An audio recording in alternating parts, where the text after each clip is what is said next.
Hey, welcome to this episode of The Complete Advisor. I wanted to hop on before the conversation started. I wanted to preface it a little bit. Very excited about this conversation because I've been reading in the trade magazines. I see these headlines talking about how different advisors do their fees. Now, the traditional model has always been, I'll charge you a percentage of the assets I manage, assets under management, right? Market goes up, I get a pay raise. Market goes down, I get a pay cut. That makes sense, doesn't it, right, Mr. and Mrs. Client? Well, that's the way it's been for a long time. But there's been conversations out there about subscription models or putting your advisor on retainer, charging on retainer. And that is a conversation that we're going to have today. We're going to talk to Loren Sherman. He is an advisor who has been really kind of zigging when everybody's zagging. And what he's doing is he's giving advice on retainer. Take a listen. Let me know what you think. I'd love to hear your comments.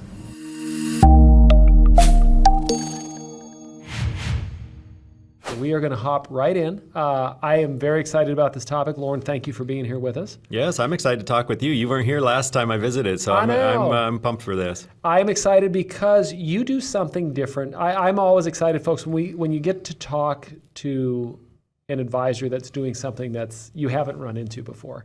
And you're definitely doing something different that I hadn't seen, or talk to somebody that's doing. Sure. What I love about this industry, what excites me is the fact that we're helping so many people. Retirement, in the state of retirement right now for people getting ready, we are just woefully inadequately prepared. And there's so many advisors, that's the other cool thing, there's so many advisors that are approaching this business differently, successfully. And a couple months ago on the podcast, I had Frank Oliver, and he's out of Colorado, and we talked about how he does his fee structure. And he was a rare advisor that I've run into, that a lot of guys and gals will charge a fee for a plan, waive it if you become a client. Frank doesn't do that. He charges a fee, boom. And then you and I were talking, and the typical setup is the advisor will bring on the assets and then charge a management fee, asset under management. I mean, AUM, that's the golden standard. That's what everybody does. What's your fee? 1%, 1.25%, what are you charging? You're not doing that. Sure. You're doing a whole different structure. So we're going to peel back that onion here in just a second. But Loren, let's talk about you. So you're up in Des Moines. Yep, Des Moines area is technically Waukee. I think it was listed as the fastest growing city in the United States last year. Nice. Which is kind of wild to think about. But my wife and we just have 3 dogs with us, and I am mostly out of my home office, so they get absolutely spoiled at the house. But yeah, we love it until roughly about February comes around. Then it gets a little cold, and we get a little tired of the winter. But otherwise, we really love the area. I normally don't date stamp an episode because it takes a little bit to edit, as you know, because you have a great podcast. What's the name of your podcast again? It's Healthy, Wealthy, Wise Retirement. It's a little bit of a mouthful, but I thought that gave me full leeway to speak about just about anything. You've got it all covered. So we little name check there for that. But for obvious, I normally don't like to kind of timestamp an episode. But I will say, so we're of course here in Kansas City. It is the middle of October. And we went from 90 degrees to a cold 50 the other day. So all you folks that were like, I'm ready for fall, this is your fault. Yep. There's no 70 degrees for 5 weeks. It just goes from A to B. So you got the practice. How long have you been in practice? Oh gosh, let me see. About 5 years, I think. Nice. What were you doing before? Well, I've been in the business. So 2006 or 7, gosh, that's going back a ways. It was when I first got in. And I didn't really know a thing about the financial world, so it was trial by fire, I guess. And nice. And then eventually, I started to see the world through my lens of how I think it should be. I always use the line that I kind of turned the microscope on my own industry, and I didn't like a lot of what I found. And I just thought, why isn't it this way instead of this way? And when I started going down some of those rabbit holes, there wasn't always really an answer. It was kind of, that's the way it's always been done. Yeah. And I just thought that things should be a little bit different. And there are a few other advisors that share some of the same thoughts as I do, and we're in a little bit of a group where we chat together. I don't believe there are any in Iowa from what I know. It's a little hard to Interesting. search that type of thing, Yeah. and we'll get into what all that is. But Yeah. yeah, So you're up there. You're up there in Des Moines. And that's like the north side, isn't it? Are you on the no, north it's side? it's kind of right dead center, a little south Okay, of okay. Iowa. Yeah, Okay. So you're doing you're a registered guy. Yeah. You're taking on assets. And so I guess the thing that I've been teasing about, but now we'll say, is that instead of charging a flat percentage, you're charging an annual fee. Would that be the right word? Or Yeah, just an annual. It is a specific dollar amount for the year, and that's it, right? you got it. And sometimes it's called a retainer. Sometimes it's Retainer. a flat fee. Let's go retainer. Retainer sounds really cool. Sure. And essentially, one of my beliefs was that I'm doing a certain amount of work for every client, and the work that myself and our team does is the same process for someone who has $1 million or someone who comes to us with $10 million. That $10 million client is not any more difficult. In some ways, it's a little easier because they have a little bit more leeway for, you never want to make mistakes, but if they make a little mistake, they have more leeway to correct it. So in a lot of ways, that's just not any more challenging. And I thought, why are we charging dang near 10 times as much for that person when the services that I offer are the same? And in some industries, it's illegal to even charge based on percentage. And, I think it'll be a long time before this industry actually makes a shift, if it ever does. But Well, so I've seen articles like this. I've seen maybe the I don't know, like the beginnings of this conversation in some of the trade magazines. yeah, And so again, for everyone, if you're just hopping in here, so you've got a very successful advisory practice, but instead of doing the traditional fee model, you are taking clients on retainer. That's it. So Right. let's peel this onion back because this is fascinating. This is almost treason talk to the industry. Sure. But okay, so were you always that way? Was the practice always set like that? It has been, yes. And this was a kind of an idea that I started to really mold back. It started to come into shape maybe back around 2015 or so. And then once Integrity Wealth Management started, that's been the structure all along. And, I think there's so much that we come into this industry and we're just told that that's the way it has to be, or there's not really a good answer of why is it this way.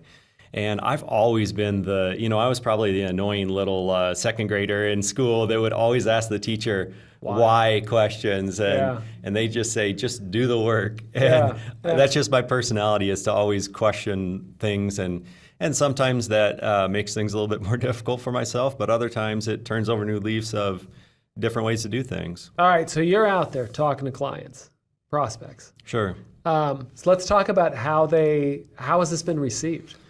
Yeah, that's a challenge in itself because there is an educational component to it as well. And people's minds don't naturally think in terms of percentages super well. Mm-hmm.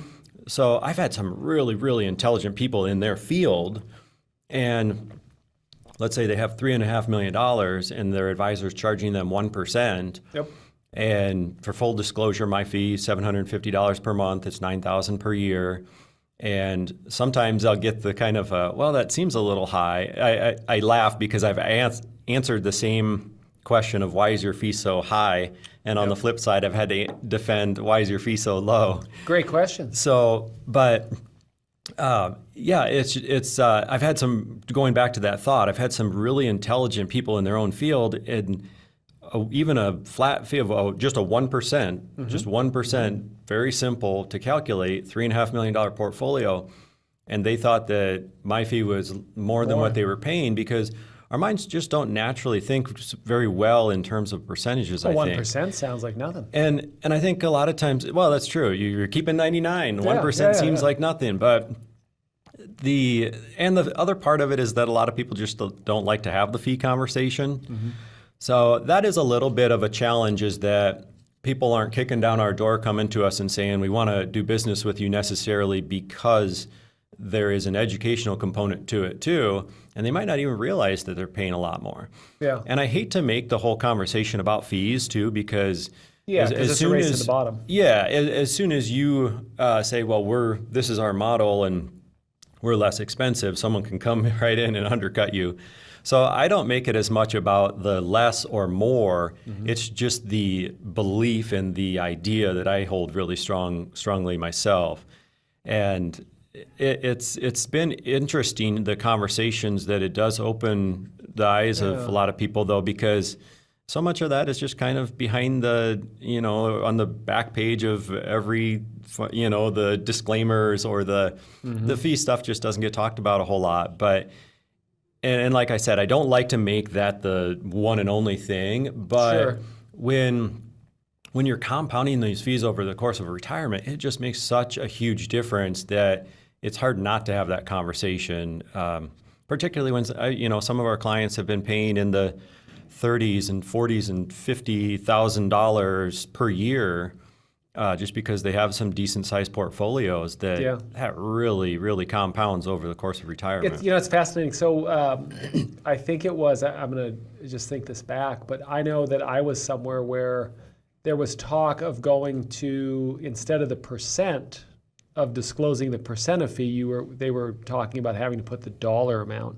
And I know that there were some of the guys that I knew that were literally having kittens, because it's like, I'm going to have to disclose, 1% is one thing, but Sure.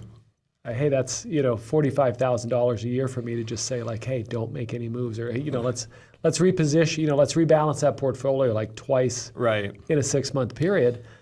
And just to that point, I do like to start with the starting point is that, don't get me wrong, I think advisors can be extremely valuable at 1%. Exactly. Because, there's studies out there that a great advisor can add 3.5, some studies even cite it closer to 5% of value to a portfolio. Yeah. So that 1% advisor can still be a great addition to your household, the way you view wealth and the way you're managing your wealth.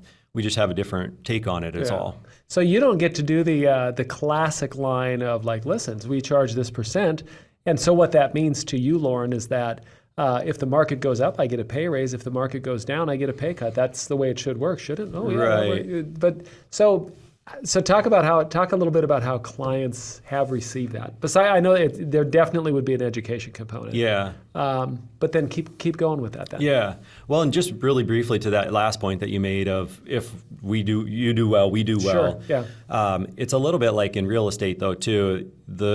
The objective is to sell the house. If it goes for 570 or 580, the difference is so negligible that it's kind of the language like we're on the same side of the table, but I don't know if that is the reality quite as much, true. because the difference is so negligible often.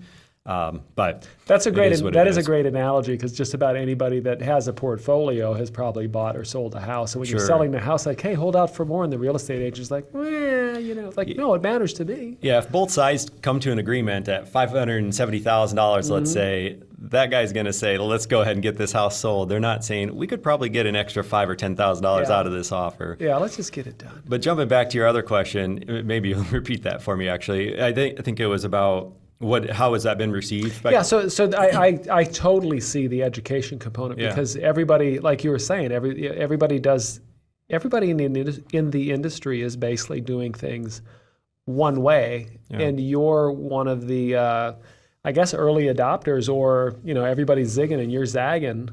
So it's different for clients and prospects when they hear that. Sure. So, and I can see where there is the educational component. Yeah. But talk more about how it's received. Again, you're right. But one thing I do want to say for everybody is it does not come down to competing on fees and costs, because that's just a race to the bottom. Because it's like the old cowboy movies. There's always a gunfighter faster, right? Somebody will be willing to charge less.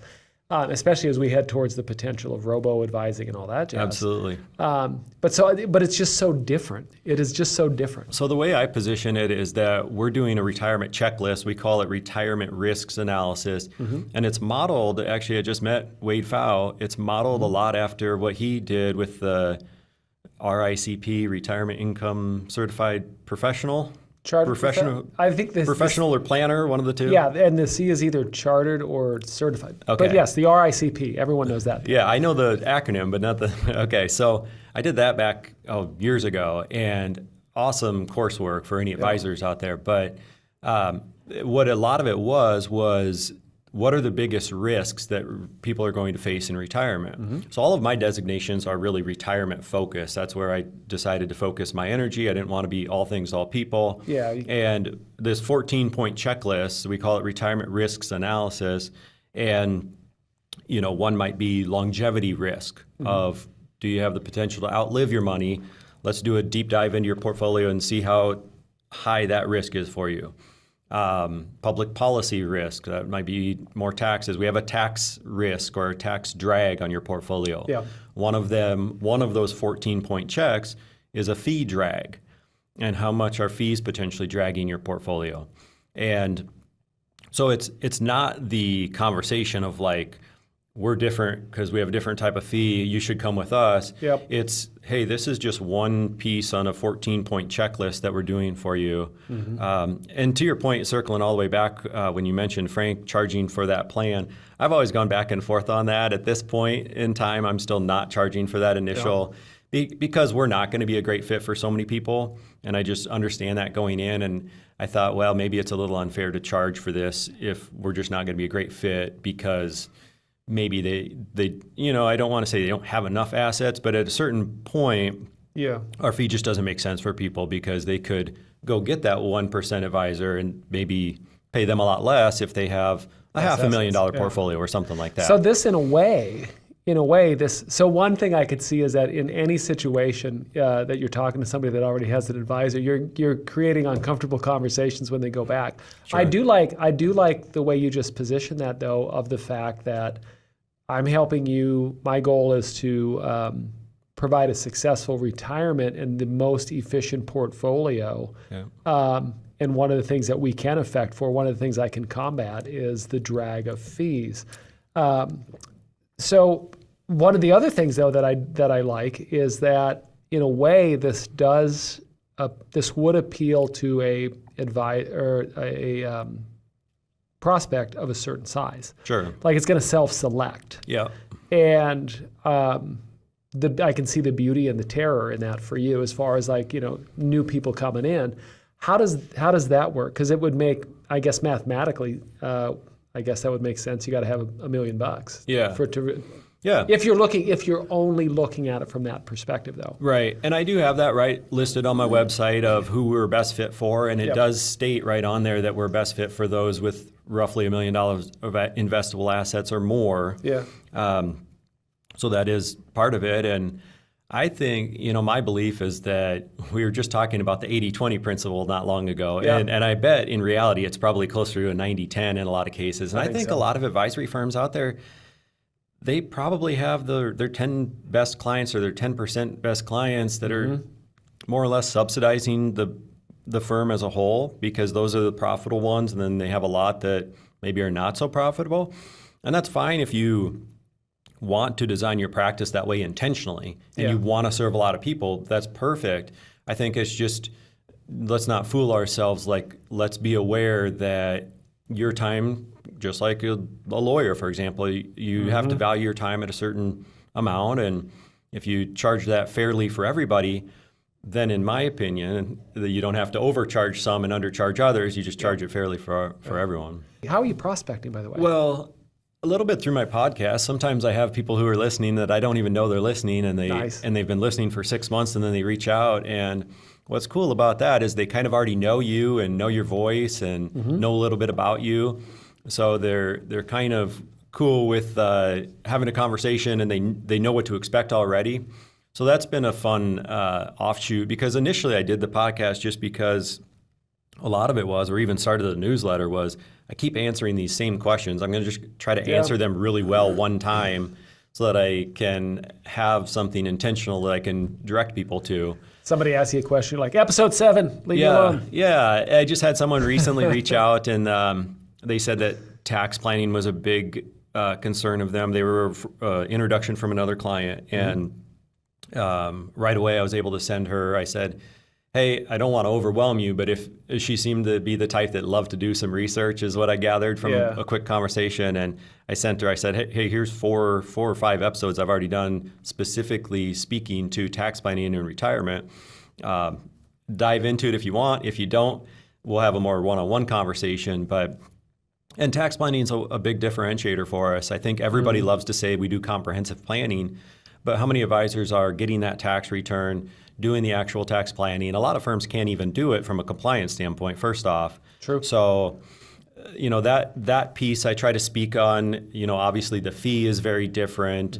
The fiduciary term is the big hot topic. That, and I think what I hate about that topic is that people can wear two hats. They can sometimes be a fiduciary and sometimes not, but that allows them to market themselves as a fiduciary. So then that gets to be a big gray area, and I kind of could stand on my soapbox and talk about that alone for quite a while. But jumping back to your point of like having these conversations with clients, I always try to have a very abundance mentality and not think that, hey, everybody needs to become a client. The conversation almost starts like that. There's a good chance that we're not going to be a right fit, and that's perfectly okay. And we don't hide from our competition. I have 4 competitors listed right on the website that trying to say, hey, if we're not a good fit, we'd rather you go to one of these maybe than somewhere else. That's audacious. So I think it's just, but I would be naive to think that people are unaware of other great firms too. So instead, it's that feeling of abundance of not everybody has to become a client. We want people who are the right fit. Yeah. And what do you do with so question for you then? Sure. So what do you do in scenarios where I've got you on retainer, but what do we do if it turns out that say a SPIA is like the right fit, a commissionable product? Sure. What happened? What do you do there? Yeah. So that's another one where I think in my opinion, the industry has an unwarranted kind of placed on the hilltop this term of fee only. Yep. And I think the word that we should be seeking is fiduciary only or fiduciary always. So it's not the two hat sort of situation with fiduciary. So and I think it's funny because these fee only firms, if a SPIA, which is an income annuity, basically like a pension, if that was going to be the great solution for a client, they're going to still do it in some cases, but they'll send you out the door to do it with someone else and not help you with that implementation as much. If we can keep all of that in-house and we get paid for it, that just is what it is. How does that fit in the model though with charging them a fee? It would just be separate from whatever, because the funny part is the thing that really allowed me to design the firm the way that I really wanted to without making any shortcuts or cutting any corners was that I have a lot of Medicare clients that I've served throughout many years, and it's a really small amount that it pays you, but it's a residual amount that I didn't have to feel like the financial firm needed to be profitable day one. It didn't matter because all of my expenses were paid for anyways. My lifestyle wasn't going to change even if the financial firm was losing money. So so I don't hide from that. I think we're just trying to give clients the best solutions from a fiduciary perspective. And not a lot of people, just a real quick, I can go on a lot of tangents. But when it comes to Medicare, for example, we're right in the Medicare season, depending on when you listen to this right now. Every fall, you go through this annual election period.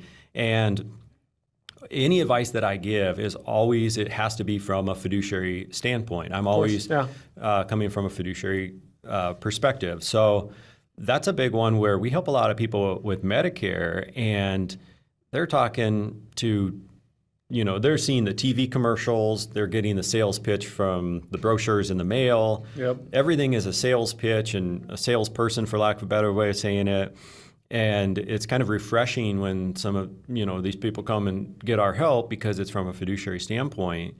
And I think that's a big deal that you can do that in-house and not have to trust someone else, because if I sent them out the door, I'm vouching for that person and I lose a lot of the kind of the quality control of the experience they're getting too. Yeah, because that's so true. It's like you are implicitly tied to that person that other person, you're implicitly tied to their level of service.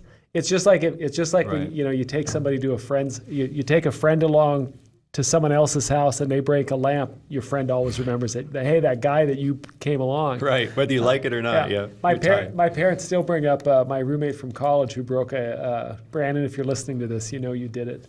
He broke the shower rod in the bathroom, but he put it back together so the next person breathed on it. Oh, and boy. was like, what happened? I don't know what happened. Brandon, that was you, and we all know it in the Mattern house.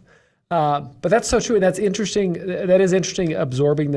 Taking the commission for a product, because there are some folks that when you talk to them that are on the in the IAR RIA world, that it's almost like we don't do that. That doesn't even, they wouldn't even entertain the product catalog. And we don't sell any mutual funds, investments per se in that nature, because I think that world is outdated. I think the very first podcast episode I ever did was, it posed the question, are we stuck in the 90s? Speaking to how a lot of financial advisors today are still kind of doing a business model of selling these mutual funds and investment funds that have these high expenses, and there's just, in my opinion, I'm not trying to make anybody upset, but there's just no need for it. Whereas in the Medicare world, or an annuity, for example, or life insurance, if that's ever a position that someone needs help with for estate planning or what have you, tax planning, that stuff, whether you try to buy it directly from a carrier or through a person, you're paying the same thing. So there's not an additional cost by going through someone. And you lose that if someone's selling you a mutual fund. That is a direct additional cost. So I think there's some of that too, where I've become okay with some of the insurance stuff that's just a necessity versus some of the funds, because a lot of that can make a portfolio really expensive in a hurry. Let's pivot. I was just thinking about this while you were talking. Let's pivot to the business as a business owner, your practice. That's got to change a little bit on the by knowing you've got by having the retainer structure. That's got to does it make for a little easier P&L planning through the course of the year, your profit and loss and stuff? Is that easier? I would say so, because you know exactly how profitable really every client's going to be. You're not worried about the market going up or down from the standpoint of it affecting your business. Salary, And over time, markets do go up. So I'm kind of giving up some of that profitability that other advisors are maybe capturing. Sure. But like I said, I'm okay with that, and I believe really firmly with the model. And where clients actually really get excited about this is not when I show them. There was one I just reviewed that came to mind, and they didn't even have an advisor. We were just looking at fees within their 401k, a variable annuity that they had purchased, and then they had a bunch of actively managed mutual funds. So we were just looking at the expense ratio, and we added all this up, and we could still save them a fortune, even though they didn't even have an advisor. So we were adding a lot of value there. And the 1 year difference, it was like 20-some thousand just for 1 year. But where it gets more exciting in the client seat is that you start to compound that, and we say, hey, how old are you going to be in 10 years or 15 years? How old do you have grandkids? How old are they going to be in 10 years or 15 years? And then we start to visualize, and we can even open a separate account with whatever. I typically use Schwab. So we'll open a separate account with Schwab, and we can put those quote unquote saved fees into this separate account and watch that separate account grow. That's when it gets kind of exciting, because we start to tie some of this, because some retirees will tell you, a lot of the people I'm talking with particularly, because they often have millions of dollars, just because those are the people that make the most sense for this fee model. They'll get really excited when you are not tying it to their own retirement, but you're tying it to a first home purchase of their grandkids. Or sending them to college. And that's where you start to see the wheels turn and see. And then once again, just the way that our minds don't work well in percentages, they don't necessarily compound. 1 year may not be all that impressive, but if we say, how old are your grandkids going to be in 12 years? And we set that and we just compound it at a simple 4 or 5%, those numbers can get pretty big, and that's when it gets pretty exciting from their standpoint too. Yeah. And once again, I hate to make it so much about the fee, but that is just one of the 14 risks that we review, and that does change conversations quite a lot, though. Does it change the structure of how often you meet with someone since they have you on retainer versus the fee because it's more front and center, maybe? No, that Or is it the that same? really well. I guess I don't know all different advisors. If you ask 10 different advisors, maybe Sure. how often they talk with their clients would be very different. We're doing, I guess, every 2 weeks, a newsletter goes out with a link to my podcast. So that's one way I'm staying in contact. But then Yeah. what I found to be effective is that it's sometimes hard for people to see this printout, and it's a one-page color coordinated with these 14 risks. So hopefully they have a lot of green on there because that means there's not too much going on that they need to improve upon. Yeah. They might have some yellow that needs a little improvement or some red that needs some dramatic improvement. And it can be a little overwhelming if they have a bunch of areas to improve. So we've found that taking things in bite-sized steps, we get more momentum throughout the year. So we have more, I've built out a service calendar. We have different service calendar topics each month. Sometimes it's about every 2 months. But So everybody's getting the same topic, though. yeah, so say August, for example, we're doing all of your legal document reviews. Put those in your vault. We have a digital vault. We're going to review those with our legal experts. How about a beneficiary review? I can't tell you how often the beneficiaries get goofed up. Whether all the it's time. yeah, and sometimes it's something as people. One that is a hot topic that comes up is that people accidentally disinherit their grandkids. Yep. And I say that because I did an episode on that way back a long time ago, but. The whole episode was talking about how people can disinherit their grandkids, and without getting into all the details, it's about how you title your beneficiaries, and you can really get into the weeds. But one box that doesn't get checked correctly is, you can accidentally all of a sudden those grandkids are no longer in your will in a certain sense. Yeah. So that would be an example of a topic. Obviously, we're a very tax-centric firm, so we have a couple of months that are dedicated to complete tax planning, whether we should be doing Roth conversions, trying to fill up tax brackets so that we're making the most of each bracket. We're doing the real quick analogy that I always use when it comes to taxes is I call it rear view tax planning or windshield tax planning. It's kind of like if you're driving a car down the interstate, you want to be looking forward for the most part. Every once in a while, you have to look backwards. That's right. And when you meet with your tax attorney, your CPA, most of the time, they're just looking at the last year of what happened. Yep. And that's not to their fault. That's their job. I always think of them as chroniclers of the past. Right. That's their job, is to make sure that the past is documented correctly. It's your job as an advisor to. Yeah, that's a good title. And I think what their job is, too, is to make that last year's tax bill as low as they can. Yep. And my perspective is we want to lower your lifetime tax bill. And sometimes that means adding to your taxable obligation right now, particularly in the world we're in now. A lot of the retirees that I meet, we might meet them right at age 65. They just retired. We're helping them with Medicare. They might have a few years before they start collecting Social Security. So they just lost their employment income. Yep. Their income goes way down, and they think this is great. But we can make use of those low tax brackets and try to fill those up instead of just saying, well, we don't want to pay any tax here, because what will happen is in a couple of years, you're going to turn on Social Security. Yep. A few more years, you're going to have your RMDs, which is when the IRS tells you have to start taking money out of your accounts, at least your 401k, your IRA accounts.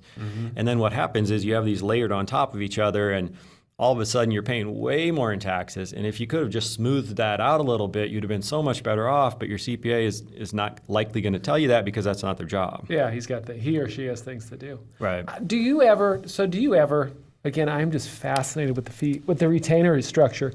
How often have you had to adjust it for, inflation, just like everybody else? Have you had to do that already? I did one time, yeah. Any resistance? I can't imagine, but. Well, No, because for one, I haven't really done any marketing. So it wasn't like the message was out there and then everybody heard it was changing. Gotcha, and yeah. what I did, better or worse, I grandfathered clients in. So there wasn't a difficult conversation that we had to have. So yeah. Do you get a lot of I would think that this would very much lend itself to a lot of referral opportunity because it's different. Yeah. I think people do gravitate towards it they'll introduce people to the idea. Or I try to make it easy for people to introduce by just introducing the podcast instead of saying, hey, you have to sit down and have a conversation with this person. Yeah. So there is some of that. And I always chuckle. Sometimes you could be managing $5 million for someone and they'll be more likely to introduce your neighbor to you if you help them save a couple thousand in Medicare. Yeah. Because everybody likes to talk when they save money, but sometimes it all is depending on your personality. Some people don't really speak about their finances. That's more personal. Sometimes it's a generational thing, but there certainly is some of that. Yeah. That's fascinating. I am very curious. We're gonna have to have you on again as time goes through here and have more conversations about this because it's fascinating. I imagine you get a lot of questions when you're at conferences and you kind of shooting the breeze with other advisors. Yeah, it usually starts with a blank stare of like, what is that? And I introduced you to somebody the last couple of days because we've been together but fascinating. Fascinating. So many different stories on how to do this business. Yeah, there's a lot of different ways to do it. There's a good fit out there for everybody, and there's not necessarily a right or wrong answer. I might lean to thinking my route is right, but the beauty of the industry is that I think as long as we give people the opportunity and the option, that's where. Has your faith ever wavered on it? No, it's just become More stronger, entrenched. if anything. Yeah. Nice. All right, we're going to have you back on. Thank you for being here today. Thank you for having me. This is a lot of fun. Yeah, this is a blast. I sometimes just, my podcast can just be me talking into the microphone, so it's fun to have the back and forth. And I'm starting to do a lot more interviews, and it is fun to have that conversation. But particularly when it's in person, it's cool too. Yeah, the chair's always open. Whenever you're down here, you just come out and we'll sit down. I appreciate it. For everybody else, of course, thank you for taking some time out, joining us on this episode. We taught, in this conversation, we hit a couple things that I'd have you all refer back to. We had fee conversations with other advisors. We've talked about different marketing before, different tax things. So go back in the catalog. Also, though, but if you get a chance, hit the subscribe button. The reason you want to do that, and by the way, did you know this? I was telling folks all the time, like, hey, if you're catching us on Apple, hit the subscribe button. And my wife one day pointed out, she said, I want to, but there's no subscribe button. Oh, it's follow, It's right? follow, right. So follow us, subscribe, follow. There you go. But the reason you want to do that, of course, is your favorite podcast, whenever it drops a new episode. You drop a new episode, I drop a new episode.